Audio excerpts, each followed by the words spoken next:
डंके की चोट पे सुनो, वो लोग मुनाफिक है, वो लोग इस्लाम का चोला पहन के इस्लाम को धोखा दे रहे हैं। अगर कोई यहाँ पे दूसरा इंसान है जिसके गवाही में पूरी दुनिया बैठी हो, इसके बारे में दुनिया कहेगी हाँ ये नेक इंसान है, लेकिन यहाँ पे अल्लाह के नबी सल्लल्लाहु अलैहि वसल्लम का फरमान होगा, हमें उसी फरमान को पकड़ना है, उसकी बात को बूट की ठोकर पे मारनी है। ये हमने भूल खयाल है, इनका बिजनेस चला हुआ है कि आप हमें घर में बुलाओ, हम कुरान पढ़ेंगे, हम हदीस पढ़ेंगे, हम हलवा पकाएंगे, बिरयानी पकाएंगे। अगर हम जिंदा है अभी तो हमें जिंदा होकर कुरान को पढ़ना है, मरने के बाद ये कोई फायदा नहीं देगा। वसीयत की है मेरे मरने से पहले मेरे चारों में क्या होना चाहिए, उसने लिखा है मेरे चारों में बिरयानी होनी चाहिए, मेरे चारों में कबाब होना चाहिए, मेरे चारों में यखनी होनी चाहिए और सोडा की बोतल होनी चाहिए। मरने के बाद कुरान खानी करना ये ताज्जुब की बात है। जो इंसान मर जाता है उसको जब वो जिंदा था उसको तब कुरान पढ़ना था, तब उसने कुरान पढ़ा ही नहीं। उसके बाद जब वो मर जाता है हम एक पार्टी को जमा करके अपने घर में बुलाते हैं, कुरान खानी करवाते हैं। आप 10 साल उसको कुरान पढ़ो, उसका सवाब नहीं पहुंच जाता है। कोई ये सोचता है कि मैं जिंदगी भर कुरान नहीं पढ़ूंगा, फिर जब मैं मरूंगा मेरे घर वाले मुझे सवाब भेजेंगे। ये मैसेज नहीं भेजनी है जो हम व्हाट्सएप पे भेजेंगे, ये अपने आमाल है। जब आप मर जाओगे आपकी किताब बंद हो जाएगी, आपको कोई सवाब नहीं मिलेगा।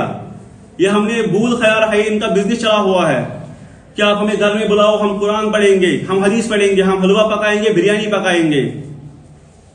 एक मौलवी साहब की किताब है, नाम मैं नहीं लूंगा यहाँ पे, उसने अपनी किताब के अंदर लिखा है, उसने लिखा है कि जब मैं मर जाऊं, अपनी वसीयत की है मेरे मरने से पहले मेरे चारों में क्या होना चाहिए। उसने लिखा है मेरे चारों में बिरयानी होनी चाहिए, मेरे चारों में कबाब होना चाहिए, मेरे चारों में यखनी होनी चाहिए और सोडा की बोतल होनी चाहिए। ये कौन सा दीन है? ये किस दीन के साथ आप खिलवाड़ कर रहे हो? कि अल्लाह के नबी सल्लल्लाहु अलैहि वसल्लम की जिंदगी में उनकी बीवियां नहीं चली गई, उनके 4 बेटे नहीं चले गए? क्या कहीं से यह हदीस मिलता है कि अल्लाह के नबी सल्लल्लाहु अलैहि वसल्लम ने चारम किया उन लोगों को? कहीं सवाब नहीं मिलता है, कहीं कोई रिवायत नहीं मिलती है। हज़रत खदीजा रज़ियल्लाहु तआला अन्हा नबी के वसल्लम की हयात जिंदगी में इस दुनिया से वफात करती है। क्या कोई दलाइल ला सकता है कि अल्लाह के नबी सल्लल्लाहु अलैहि वसल्लम ने उनका चारम किया है, सहाबा को बुलाकर कुरान खानी करवाई, फिर हलवा पकाया?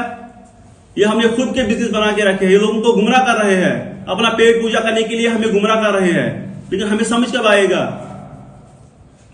हम तो बेहाई में फंसे हैं, हम तो किन किन खुराफातों में फंसे हैं, हमें तो लोग आसानी से गुमराह करेंगे।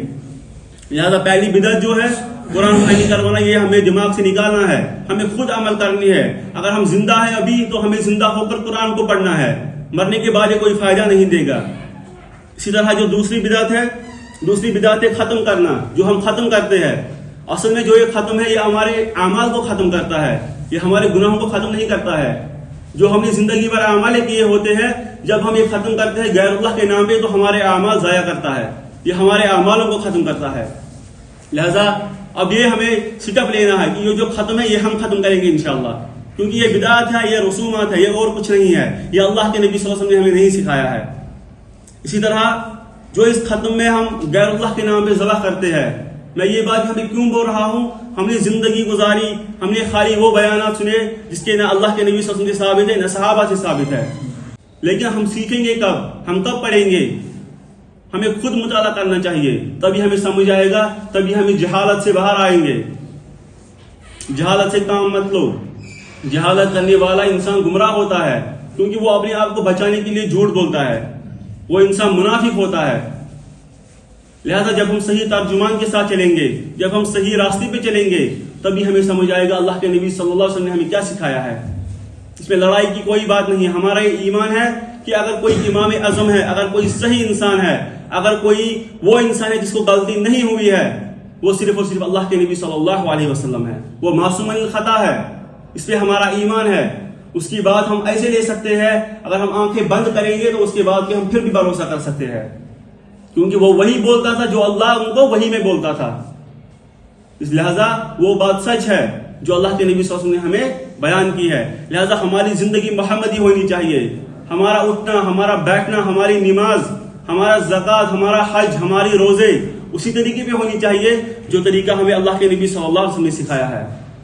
अगर कोई यहाँ पे दूसरा इंसान है जिसके गवाही में पूरी दुनिया बैठी हो, जिसके बारे में दुनिया कहेगी हाँ ये नेक इंसान है, लेकिन यहाँ पे अल्लाह के नबी सल्लल्लाहु अलैहि वसल्लम का फरमान होगा, हमें उसी फरमान को पकड़ना है, उसकी बात को बूट की ठोकर पे मारनी है, क्योंकि अल्लाह के नबी सल्लल्लाहु अलैहि वसल्लम उनकी बात को हम तस्लीम कर सकते हैं, ہاں اگر یہ کوئی بات بولے گا اس کی سند اللہ کے نبی صلی اللہ علیہ وسلم سے ملتی ہے تو وہ بات قابل قبول ہے.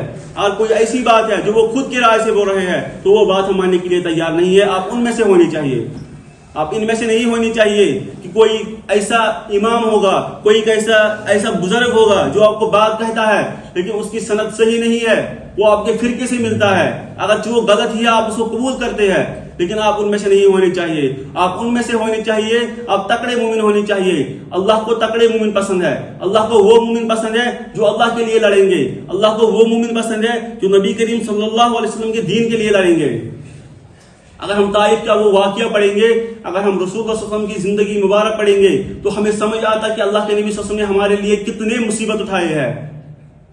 پھر ہم لائیو کنسرٹوں میں نہیں جاتے تک رات کو یہاں پہ مسجد خالی ہوتی. ابھی تک آج تک ہمیں یہ سمجھ نہیں آ رہا ہے کہ ہم کس معاشرے میں گزر رہے ہیں. کوئی بھی مسجد میں نہیں تھا. ہمارے لیے یہ بے شرمی کی بات ہے. اللہ تعالیٰ رمضان میں ہدایت دے رہا ہے لیکن ہمارے بھائیوں کو رمضان میں ہی ہدایت دے دیا ہے اللہ تعالیٰ نے.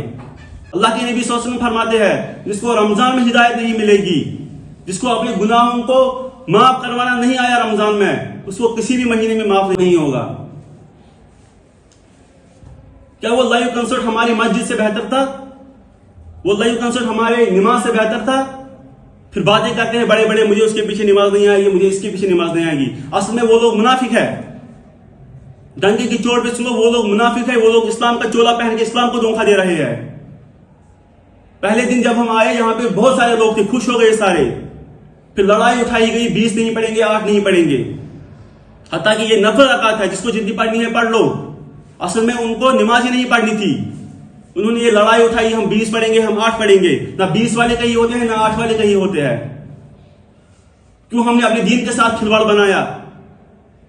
نماز رسول اللہ صلی اللہ علیہ وسلم کی آنکھوں کی ٹھنڈک ہے, ہم نماز ہی نہیں پڑھتے ہیں. پھر ہم نماز کب پڑھیں گے؟ ہمیں سمجھ کب آئے گا کہ ہم کس بنیاد کے لیے اس دنیا میں بھیجے گئے. ہمارا جو مشن ہے, ہمیں اللہ تعالیٰ نے جس لیے بھیجا, ہمارا کام کیا ہے اس دنیا میں. ہمیں پھر ان لائیو کنسرٹ میں جانا ہے. روزہ ہو کر بھی آپ اس کنسرٹ میں گئے, کون سا فائدہ دیا آپ نے روزوں نے؟ کوئی فائدہ نہیں ہے. روزہ ضائع ہے. اس سے بہتر ہے آپ کھانا پینا شروع کر لو. یہ کوئی فائدہ نہیں ہے کہ آپ کھانا پینا چھوڑ رہے ہو, کوئی فائدہ نہیں ہے, کوئی بھی فائدہ نہیں ہے. ابھی میں اس کے بارے میں آیت بھی سناؤں گا, ابھی میں اس کے بارے میں اللہ کے نبی صلی اللہ علیہ وسلم کا فرمان بھی سناؤں گا. لیکن ہمیں سمجھنا ہے, ہمیں خود کو تیار کرنا ہے, ہمیں خود کو ختم نبوت کے لیے تیار کرنا ہے. اس معاشرے کے اندر آپ کو ایسے لوگ ملیں گے جو ختم نبوت کی سپاہ سالار تو خود کو بول رہے ہیں, لیکن اصل میں وہ سپاہ سالار ختم نبوت کے ڈاکو اور چور ہے. لیکن ہمیں سمجھ کب آئے گا؟ سمجھ تو ہمیں تبھی آئے گا جب ہمیں خود کو علم ہوگا, جب ہم نے خود اپنی زندگی قرآن و حدیث کے مطابق چلائی ہوگی. ہمیں ٹائم ہی نہیں ملتا ہے قرآن و حدیث کے مطابق, ہمیں ٹائم نہیں ملتا ہے نماز پڑھنے کے لیے, تو ہم ختم نبوت پہ کیسے لڑیں گے؟ اللہ محمد لکھنے سے کوئی محمد سے پیار نہیں کرتا ہے صلی اللہ علیہ وسلم. اس کے لیے اپنی زندگی صرف کرنی ہوتی ہے. اس کے لیے وہ طریقہ آپ کو خود میں لانا ہے جو طریقہ آپ کو اللہ کے نبی صلی اللہ علیہ وسلم نے سکھایا ہے. اگر ہمیں کوئی غیر باہر دیکھے, کس کو لگے گا کہ ہم مسلمان ہیں؟ کسی بھی طریقے میں ہم نہیں لگتے ہیں کہ ہم مسلمان ہیں. نہ ہمارے پاس کوئی سنت موجود ہوتی ہے, نہ ہم نماز پڑھتے ہیں, ہمارا روزہ وہ بھی ضائع ہے. تو پھر ہمارا فائدہ کیا ہے یہ کھانا اور پینا, یہ چھوڑ دینا؟ یہ کوئی فائدہ نہیں ہے. اسی طرح